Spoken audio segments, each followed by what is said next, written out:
Welcome to Abolition Radio, the broadcast outreach of Love Never Fails, inviting you to join the fight to end human trafficking. Oh, give me eyes to see. Oh, give me strength to lead.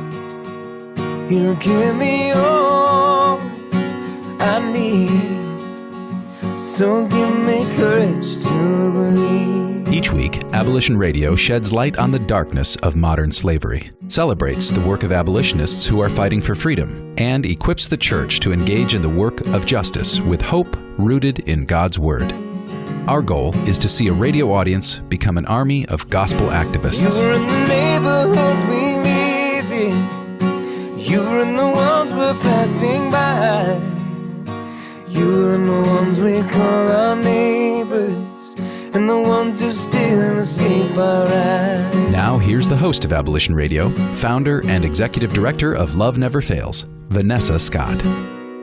Thank you, David, for the introduction. And this is Abolition Radio, the broadcast outreach of Love Never Fails. And we're here today with, of course, my lovely co-host, Benita Hopkins. Hello, everyone. And we've got some really special guests in the room. And we're actually going to be talking about this issue of human trafficking from an international standpoint today. We also are going to feather in some work that's happening here locally and ways that we're linking some of the things we're doing internationally to our local advocates as well. But I wanted to introduce some leaders in the international fight. And we're so excited and grateful that they could join us. So first, starting with our newly announced aspiring urban missionary, Mark Fisher. Thank you for being here. Thanks a lot for having me. I've been looking forward to this.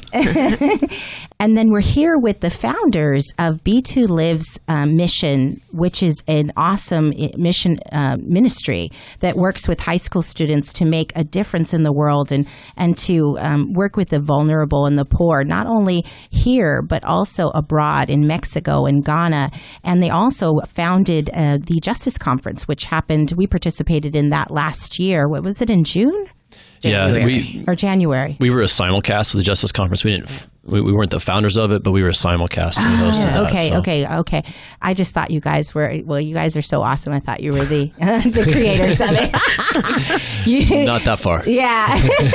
Well, anyway, so we're going to hear about the wonderful work that they're doing and how we here in the United States can be a blessing to people throughout the world and advocate for human rights everywhere. And as Benita always likes to emphasize, injustice anywhere, right? And injustice is a threat to justice everywhere. Right. But before we start with him, can I just jump in here really quickly? Yeah. In my devotional, I thought about our time, and one of my areas that I always try to emphasize, the body of Christ, right? Yeah.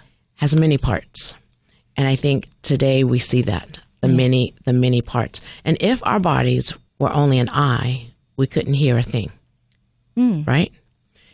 And if only an ear, we couldn't smell a thing. It takes many parts to make a single body.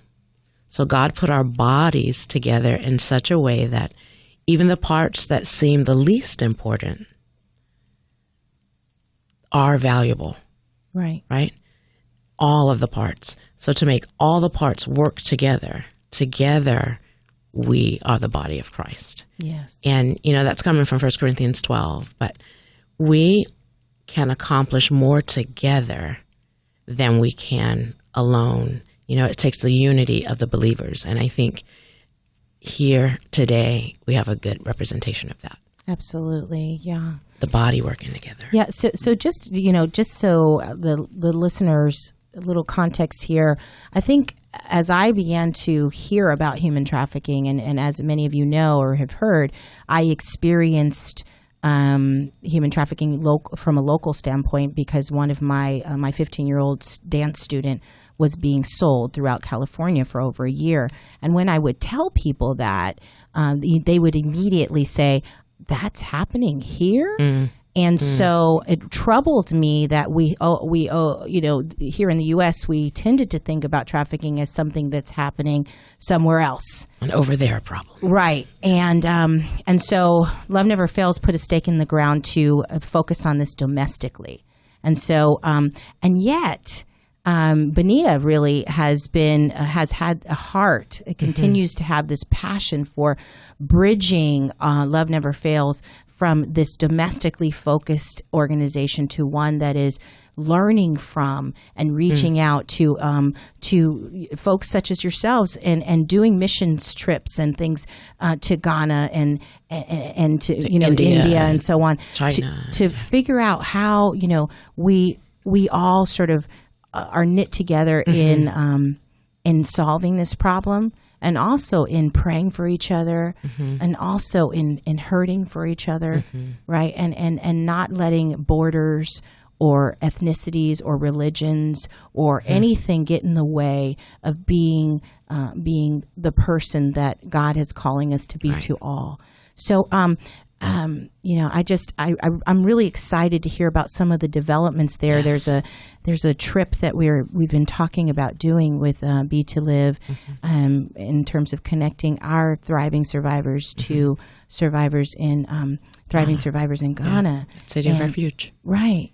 Yeah. So I'm so excited about that. And I'm even more excited. Yeah. So it's like, don't get me started. don't today. get you started. We're pretty excited about having you guys join us too. So it's going to be an exciting trip. That'd be cool. Yeah. That'd be cool. So, Mark, tell us a little bit about how you. So we're going to come back and we're going to hear about what you're doing today. But I'd love to hear just a bit about how did you get started in this fight against human trafficking?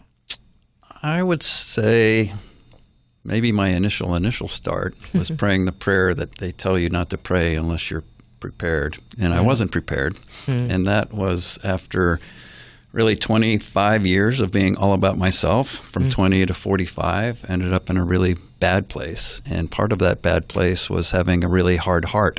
When you try to make yourself happy at everyone else's expense, you get these layers built up.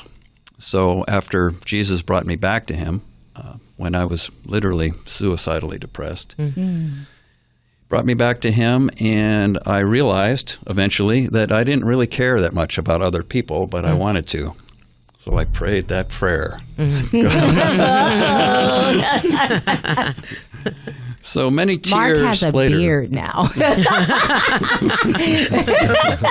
Things have changed. Looking like Moses. So yeah, God started to give me a little bit of an impression of what it would be like to care for those who are oppressed and exploited, and The least of these. And shortly after that, I heard Gary Haugen speak at Cornerstone Fellowship, and he started talking about 30 million slaves in the world today, and not only their victimization, but their vulnerability factors, all that the world had piled on top of them before they were even trafficked, for example.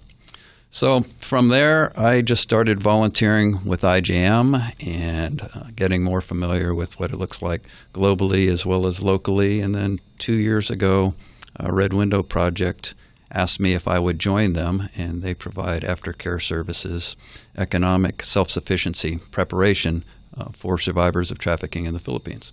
Yeah. And that was an interesting culmination of several years of volunteering. And so I walked away from a career of sales and marketing and sporting goods to do something I had no experience to do and no expertise to do, and try to raise awareness of Red Window Project's great work, as well as raising funds for them. It's a staff of 10 doing all the work in the Philippines. It's 100% Filipino staff serving Filipino survivors and bringing them to the point where they're going to return to their communities and not only bless their communities, but change this whole cycle of generations of exploitation and victimization. So that's pretty much been my walk. I've been really blessed, I guess, to be quite a generalist, having met and,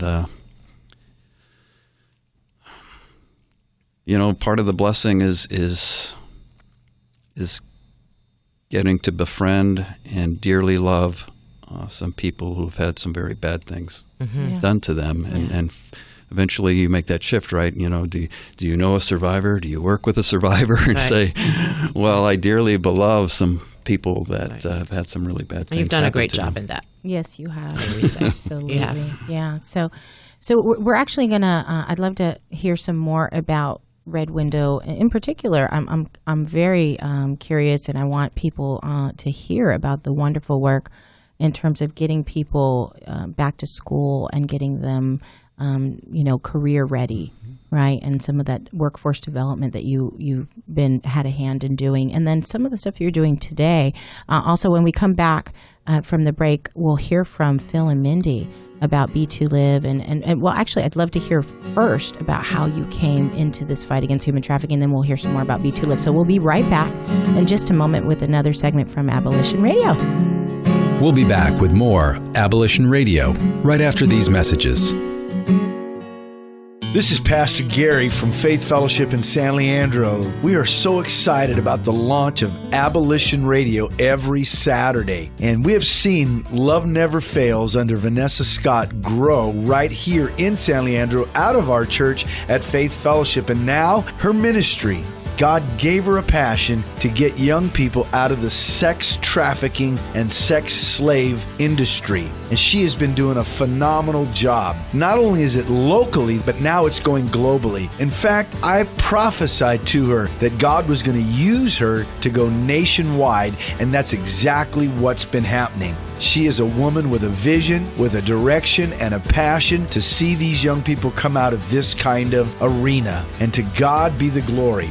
Join with her every Saturday on Abolition Radio to hear what she has to say and then become a part of what she's doing. AbolitionRadio.org. Love never fails.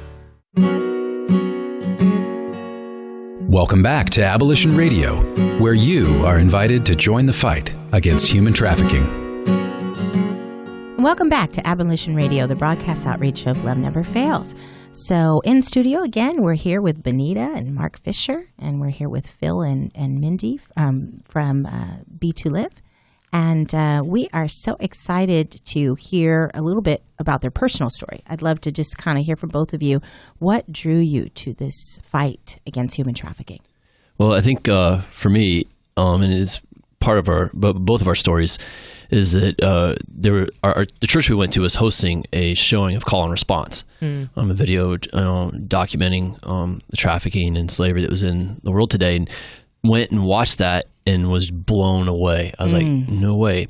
I had ideas that this might be going on and heard a little bit, but when learning from that and how insidious it was and how ingrained it was like I could not walk away and not do something. Right. That's my line.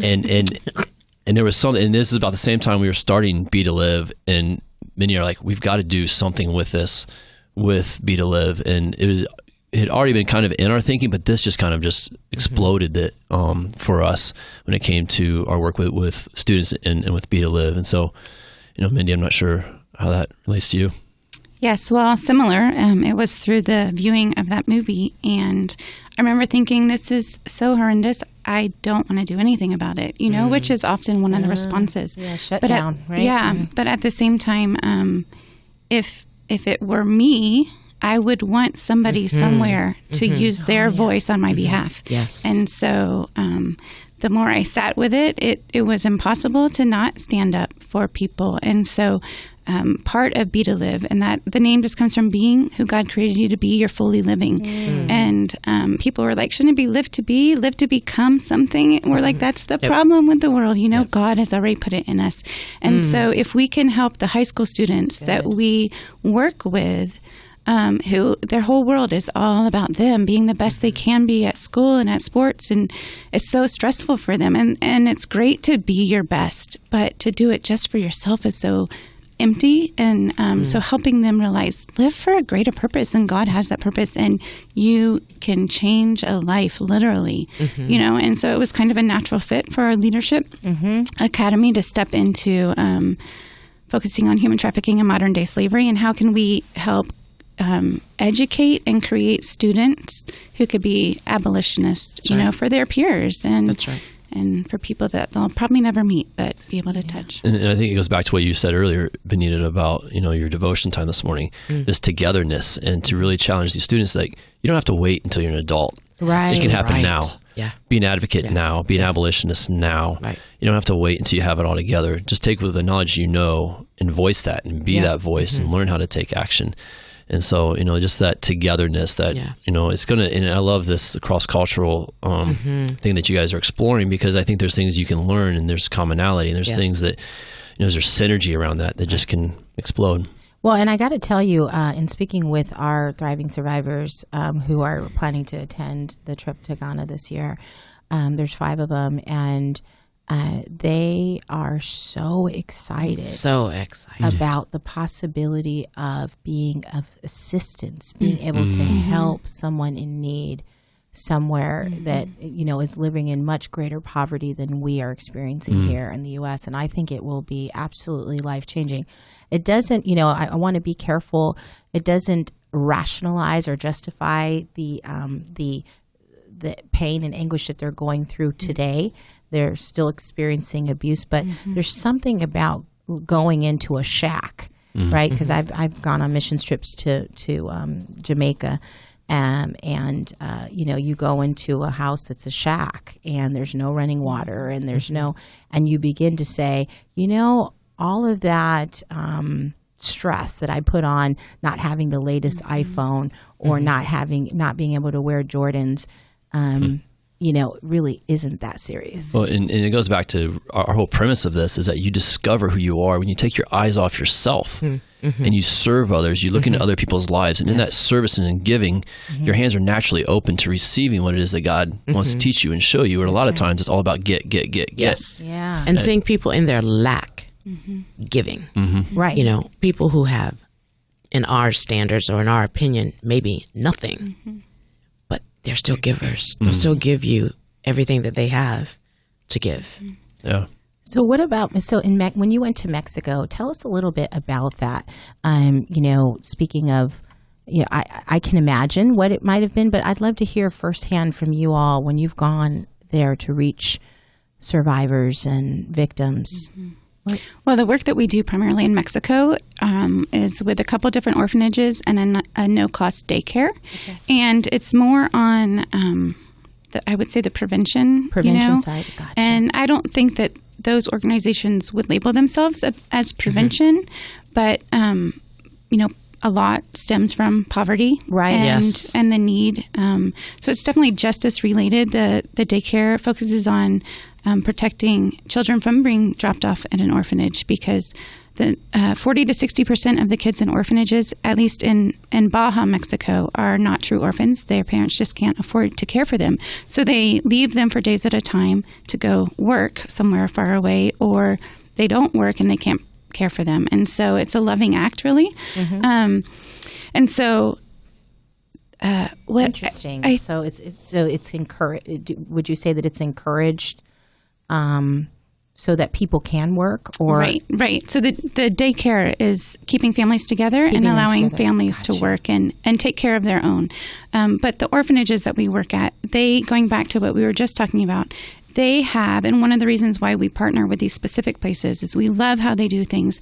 They have their kids who have been abandoned, who have been left on the street, abused, serve with the groups that come down in their community, because they realize that when you have the mindset that you can contribute to somebody else, you're not a survivor, you're not you may be a survivor, but you're not a victim anymore. Right. You're a contributor. Right. And there's such freedom in that. And healing that takes place. Yeah. And so that's why we go and serve there, because we're not really serving, we're just joining them in the work that they're already doing. Yeah, so and that's really our role as Be to Live, is that we want to find these organizations that are doing amazing work and resource them and infuse them and help them further their vision, what they want to accomplish. The amazing thing that happens when we do that is the people we bring along then catch a bigger vision of what their life can be like and what they can do. And so there's just two sides of the coin that takes place that has this double impact.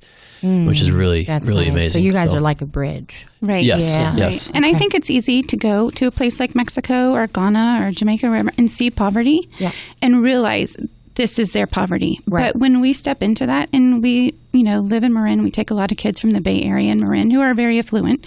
But when they step into that, they realize their poverty that they're seeing is evident, but our poverty is often hidden, but we're just as poor. Oftentimes people in impoverished situations are more rich in relationship and things that really matter, which we often lack because we're so busy chasing the American dream. For sure. The things. Yeah. I was reading an article about how not just iPhones, but just in smartphones in general, that there's a mineral that is being, Cobalt. Exactly. In Africa, is being mined by children. Yeah. And when you think, it's troubled me to no end. Yeah. I mean, all of our phones. smartphones. Yes, Yeah. all of our Androids, phones. whatever. Cell phones. Yeah. Cell phones in general. Yeah. And it's like, I've got the 5S, so I'm admitting it. I need it. I absolutely need a smartphone, but it will be a long time before I upgrade this thing, knowing that a child is mining and I wish there was a way we could hold the manufacturers more accountable for that. We're trying. We're trying. Yeah. I mean, we really, slavery footprint really helped to open my eyes to that. So just being aware of how those things contribute to us not having, not being rich.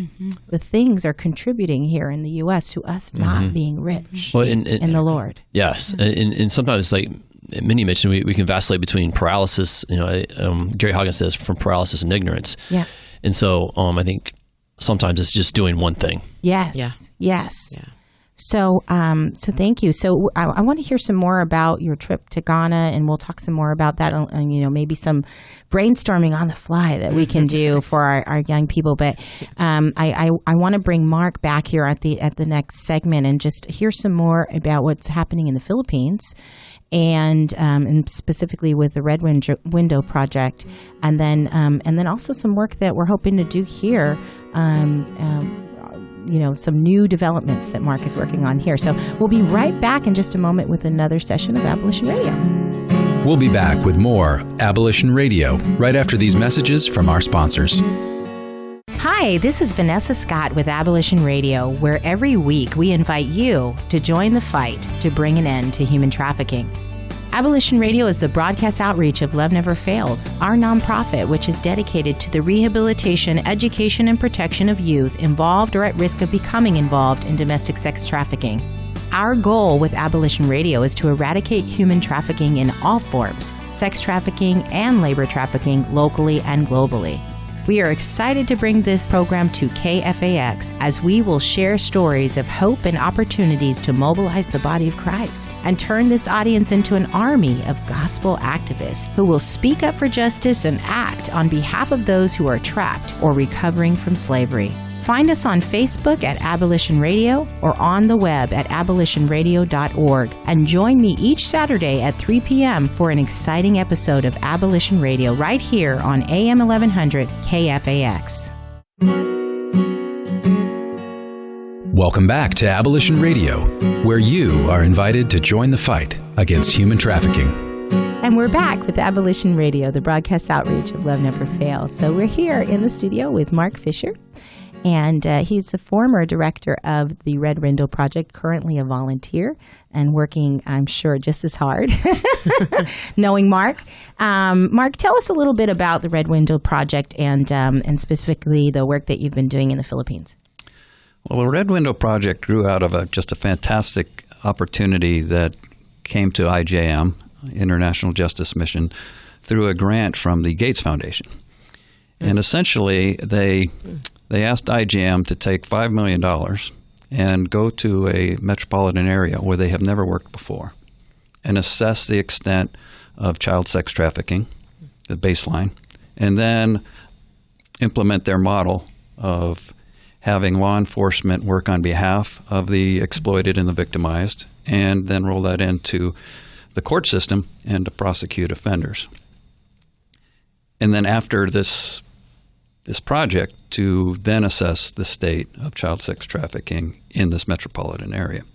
At that point, obviously, IGM had been doing a lot of work and been removing the exploited and trafficked from their oppressors, but not necessarily in a quantitative analysis. You know, they had lots of stories of rescued victims and great examples of perpetrators being sentenced, but not necessarily this cause and effect. So it was a wonderful opportunity to take this funding and roll that into Cebu, Philippines. They picked Cebu because they had a field office in Manila, and they were familiar, of course, of what it looked like in the Philippines, but had not worked in Cebu. So Cebu is the second largest metropolitan area.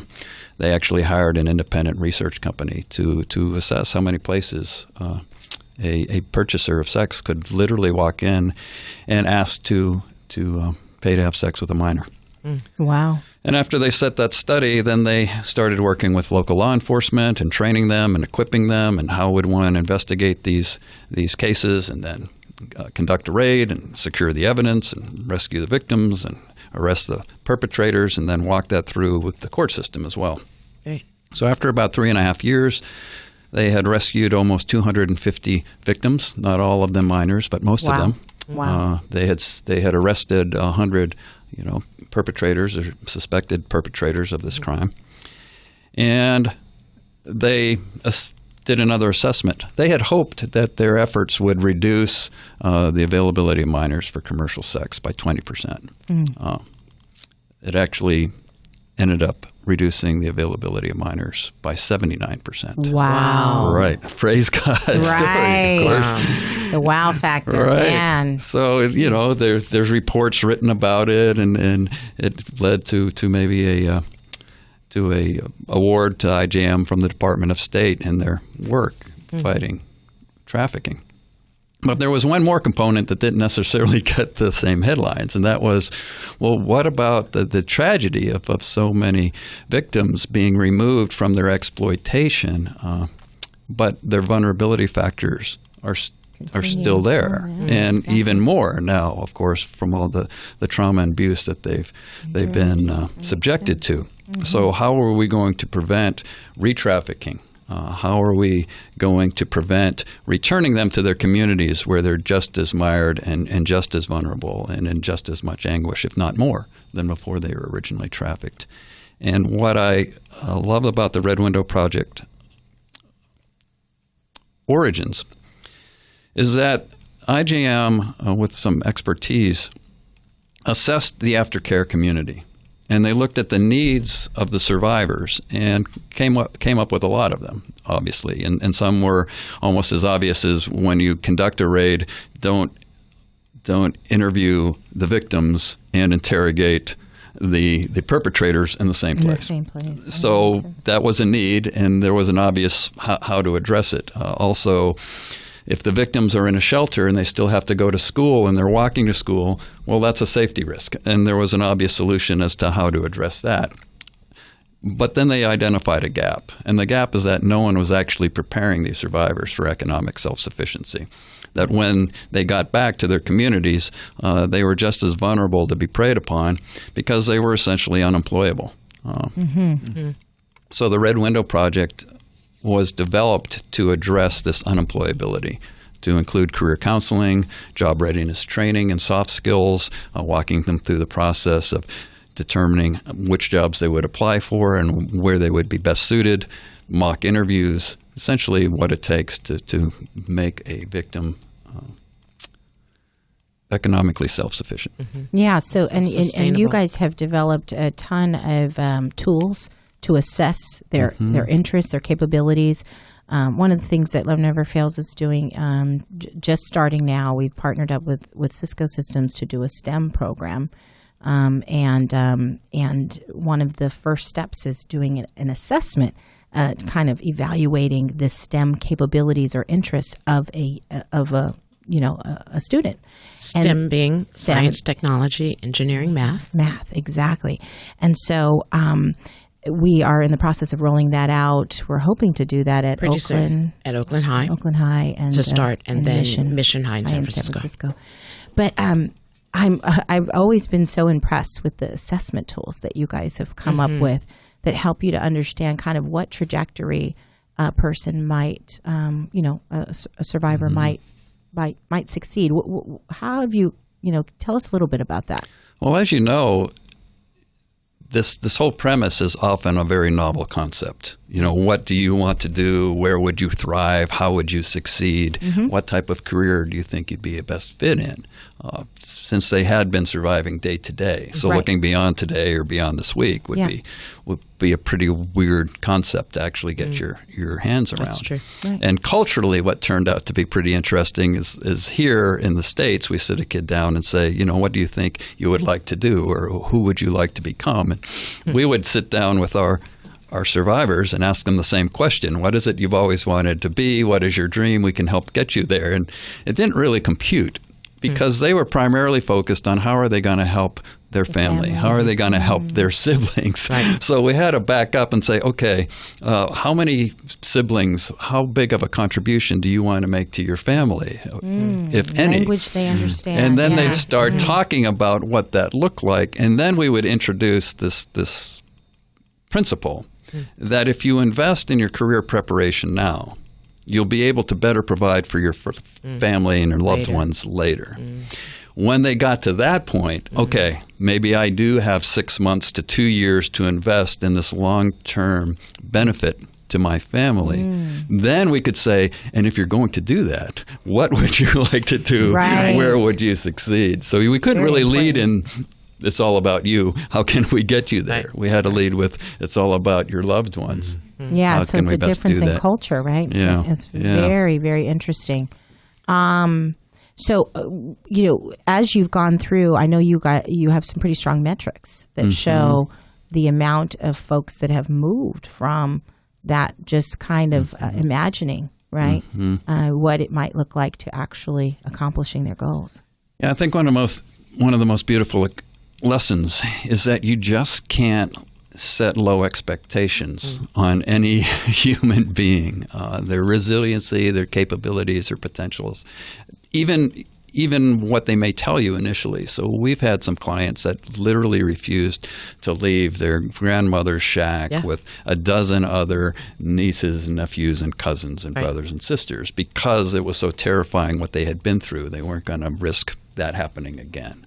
So to get them out of that context, and then just our 12-week job readiness training program, and then now let's try high school because you had to drop out, and then now let's go to college. And this particular girl I'm talking about, she's now going to graduate with her social work degree this spring.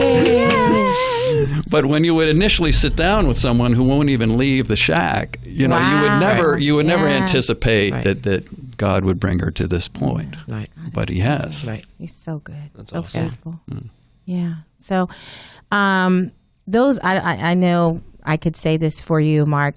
Those are the stories that, keep us going, right? Because there's many others that don't necessarily go in that direction, or people aren't ready, and you can't force people. You have to meet them where they are. You can't make the decision for them either. Yeah.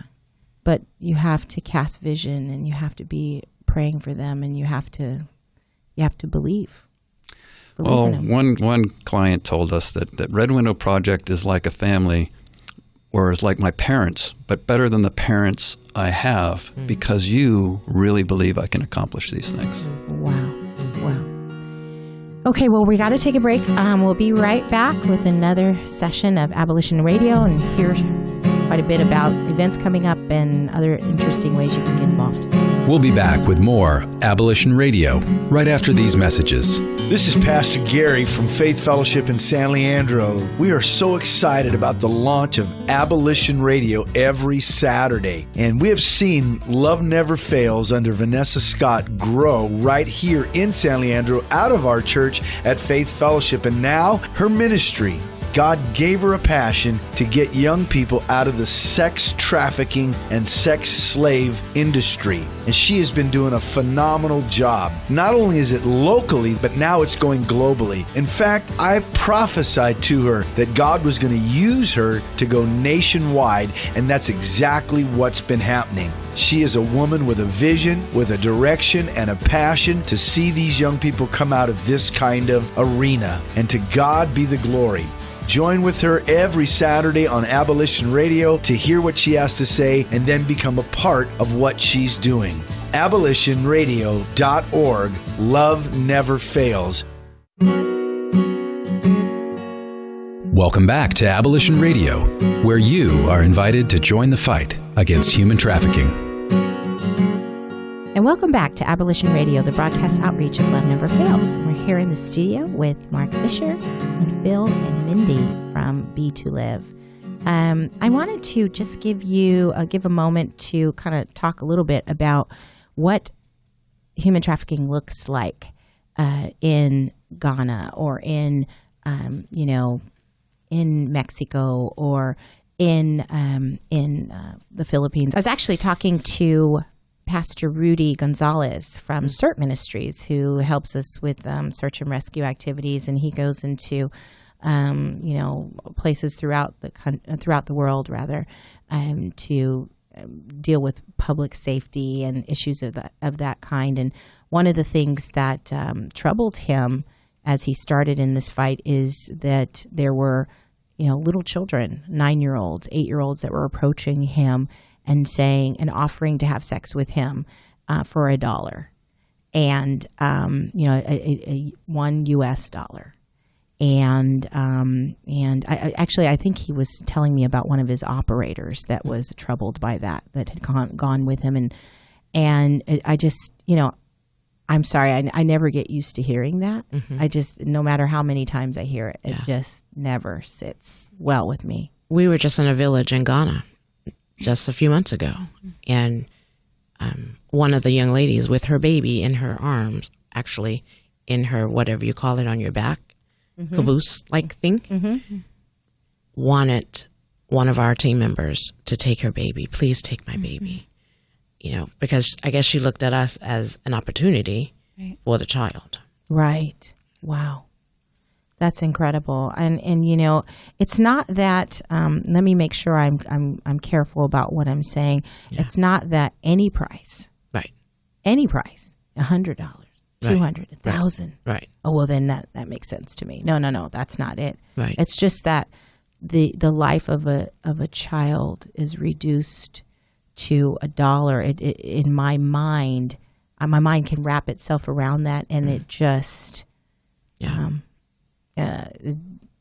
blowing. It's just so hard to understand. Yeah. How we've come there.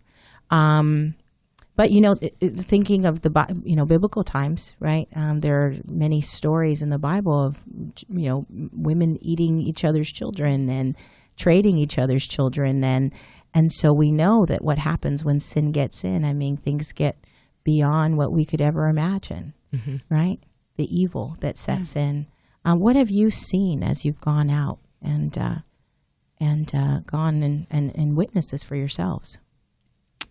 Mindy? Well, I'll speak to our trip in Ghana that Benita was referring to.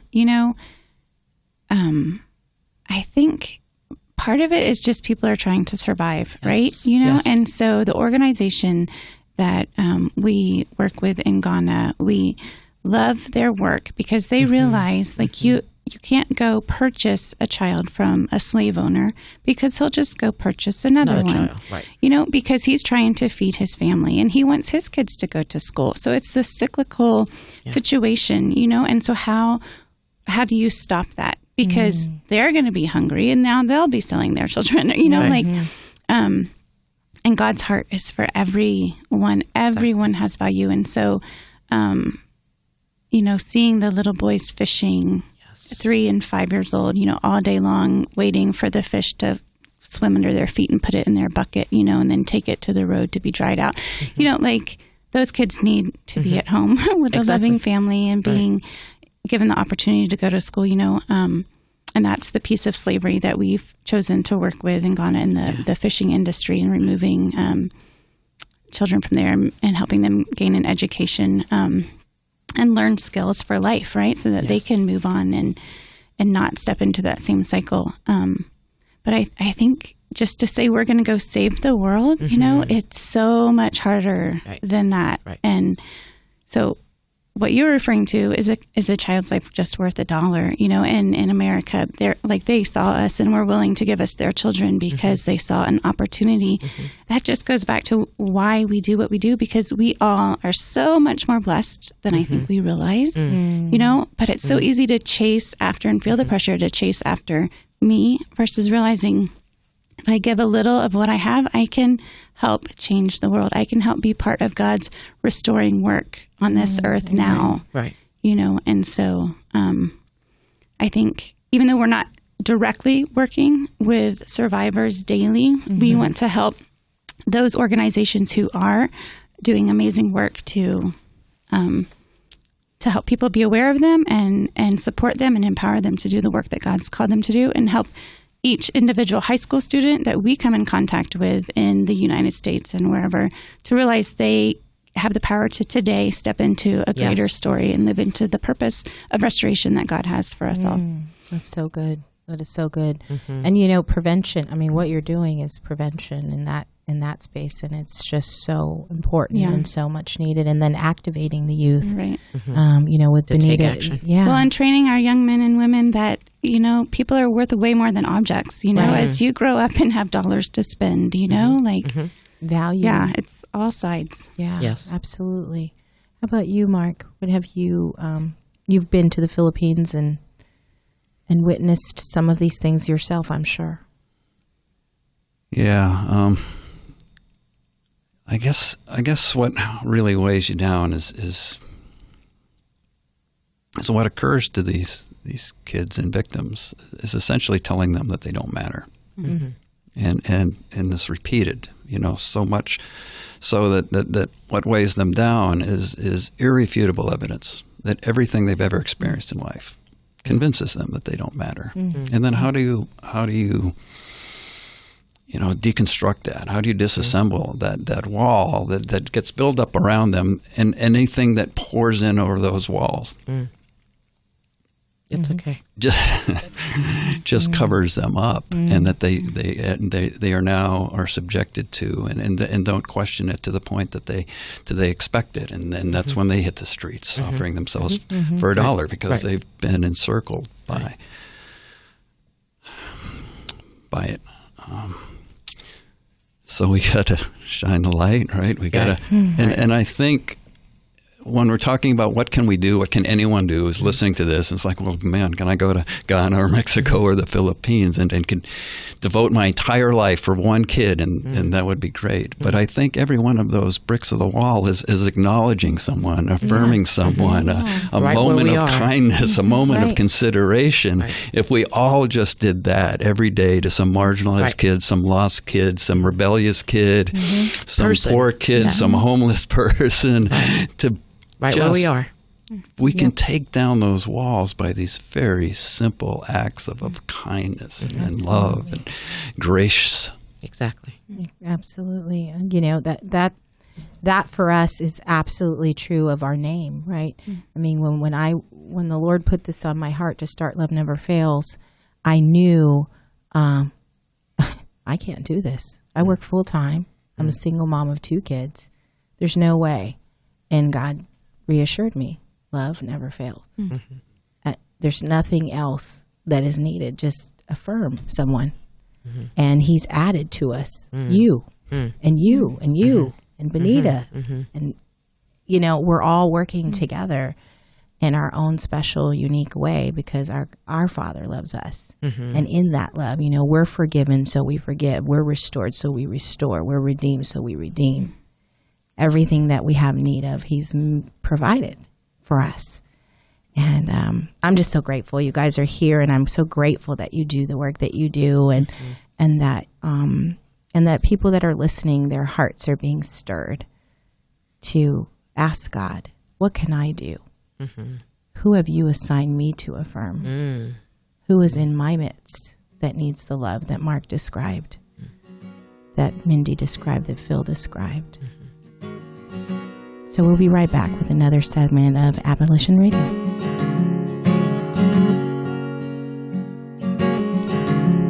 We'll be back with more Abolition Radio right after these messages from our sponsors.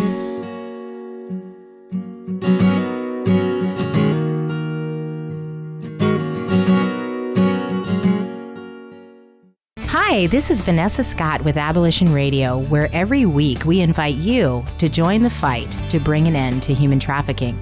Abolition Radio is the broadcast outreach of Love Never Fails, our nonprofit, which is dedicated to the rehabilitation, education, and protection of youth involved or at risk of becoming involved in domestic sex trafficking. Our goal with Abolition Radio is to eradicate human trafficking in all forms, sex trafficking and labor trafficking locally and globally. We are excited to bring this program to KFAX as we will share stories of hope and opportunities to mobilize the body of Christ and turn this audience into an army of gospel activists who will speak up for justice and act on behalf of those who are trapped or recovering from slavery. Find us on Facebook at Abolition Radio or on the web at abolitionradio.org and join me each Saturday at 3 p.m. for an exciting episode of Abolition Radio right here on AM 1100 KFAX. Welcome back to Abolition Radio, where you are invited to join the fight against human trafficking.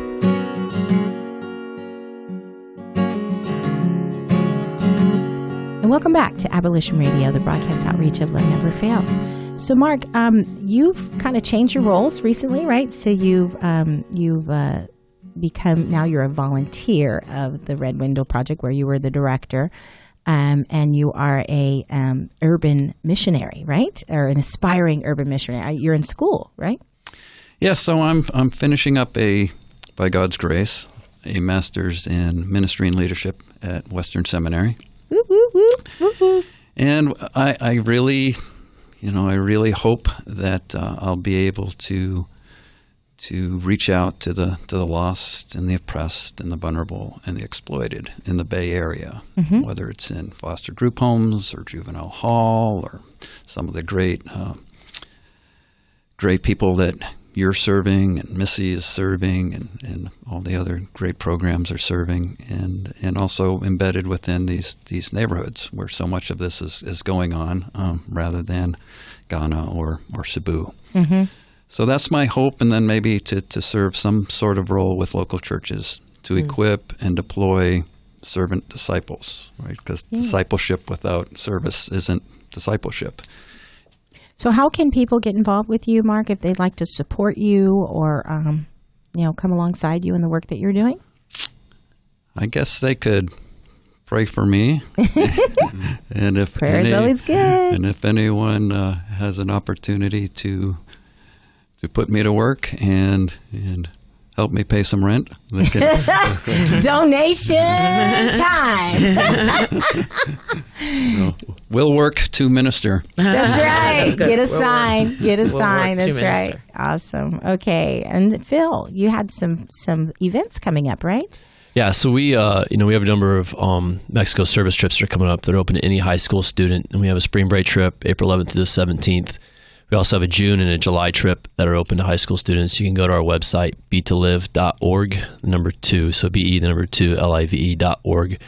We're also in the process of offering immersion justice trips to get really a tactile understanding and experience of justice as it relates to slavery, whether that be in Ghana or even in Mexico. So you can check into that. The other thing that we're really excited about is that we are this September going to be a partner site for Killins College, Yes, and I saw that. I'm in the process of getting my master's degree in social justice, and so Killins offers this master's degree, and we're going to be a partner site for them. So anyone in the Bay Area who wants to further education around a master's degree in social justice, or even their new master program of leadership and innovation, you can contact us or even Killins, and we're setting up a partner site here in the Bay Area that we're pretty excited about. And then we also, with that, are available for any teaching about, biblical justice. What does that look like? How does that work because I know the history of the American church has kind of been divided around social justice, and the other side of things is like, well, we don't do social justice, but there's a middle ground between the two. And so, we're available to do some teaching around that or workshops around biblical justice. And so those are the things that we have that people can get involved with. Yeah. Great. Awesome. Wonderful. Great. Do you guys do the Justice Conference or participate in that? Is that annual or is that? It is annual. And as of right now, we're not a partner site for them this year. Not this year. Yeah, Okay. so And not I don't this think year. they're having a simulcast this year, I heard. Yeah. Okay. So Okay, so if we hear about that, anything, developments on ways that people can get involved in that, we'll post that on our page, which is, so we have a Facebook page, and we welcome you to like our page, which is Love Never Fails. We also have another one, Abolition Radio, so you can like either one and become aware of everything that we're doing, events that are coming up. We also encourage you to listen to past episodes of Abolition Radio on abolitionradio.org. And of course, we always have our standing Love Never Fails Action Network meeting, which is on the first Sunday of every month, and that'll be March 1st from 2:15 to 4:15 at Lift Ministries in Hayward, and that's 22580 Grand Street with the cross street is A Street. So please do join us there and learn more about how you can get involved. And I think, we have the walkathon. Yes, YCAT's walkathon. Yeah. Coming up on March 7th in the Tri-Valley area, the city of San Ramon. City of San Ramon. Yeah. So check the website for that information as well. Yeah. Awesome. Was there any other events that you have going? Okay. So, we always like to end our time together with an important message. And, I think we don't always take the time to edify each other and to just be an expression of God's love to each other. And so we feel it's really important. If you haven't heard it from anyone else, you are loved. And thank you for listening to Abolition Radio. Thanks for joining us this week on Abolition Radio. We trust that you've been inspired by these stories of hope and survival, and that you'll accept our challenge to get involved by contacting us at abolitionradio.org, by liking and sharing our page on Facebook, Facebook/Abolition Radio, or by making a contribution directly to Love Never Fails. Abolition Radio is the broadcast outreach of Love Never Fails, which is a donor-supported, nonprofit ministry that Vanessa founded as a way of directly impacting the lives of young people who are trapped in or at risk of becoming involved in sex trafficking. This broadcast needs your involvement and support. To find out more, simply go to abolitionradio.org and click on Love Never Fails. Today's program was brought to you in part by Case Industries and with major support from the staff and membership and donors at Faith Fellowship Church. Our theme song, Courage to Believe, is by Justin McRoberts. Hear more about his passion for justice and art at justinmcroberts.com. Our audio engineer is Jarrell Martin, and this is Dave Naderhood. On behalf of Vanessa, Benita, and the whole team at Love Never Fails, thanks for listening, and thanks even more for taking action to help set captives free. You're in the neighborhoods we live in. You're in the ones we're passing by. You're in the ones we call our neighbors, and the ones who still escape our eyes.